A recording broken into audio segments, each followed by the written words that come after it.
अस्सलामुअलैकुम। बसीरत ऑनलाइन में आपका इस्तकबाल है। मुसलमानों को आरएसएस से जोड़ने का एक और मंसूबा। आरएसएस का यूपी के चित्रकूट में चल रहा 5 रोजा इजलास मंगल के रोज इख्तिताम पजीर हो गया। इजलास के दौरान कई अहम फैसले लिए गए और बीजेपी और मरकजी हुकूमत को तक़वियत देने के हवाले से हिकमत अमली तैयार की गई। रिपोर्ट के मुताबिक आरएसएस मुसलमानों के तेईस अपना नजरिया बदल रहा है और मुस्लिम तबके को आरएसएस में जोड़ने की सिमत में भी कई अहम फैसले किए गए। चित्रकूट अजलास में कोरोना के दौर में आरएसएस के तातल का शिकार तकारीब के अलावा संघ की शाखाओं को फिर से शुरू करने का ऐलान किया गया। इतना ही नहीं, अब आरएसएस के कारकुनान गांव-गांव तक पहुंचेंगे। इलावा अजीम मुस्लिम हलकों में अपनी मकबूलियत में इजाफा करने के हवाले से भी कई इक़दामात किए गए हैं। रिपोर्ट में ज़राए के हवाले से कहा गया है कि आरएसएस सरबराह मोहन भागवत ने आरएसएस में हिंदुओं के साथ मुसलमानों को भी जोड़ने पर जोर दिया है।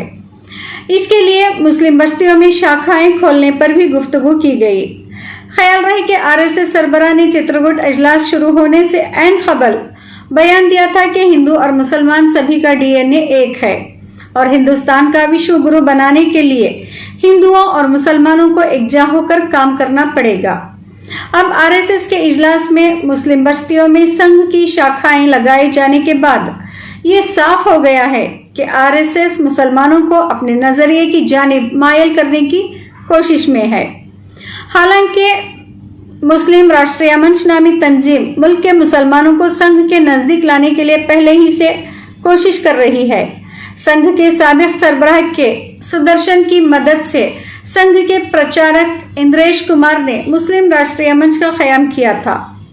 इस तंजीम की हमेशा से कोशिश होती है कि मुसलमान आरएसएस के बारे में गलत फहमी को दूर करें।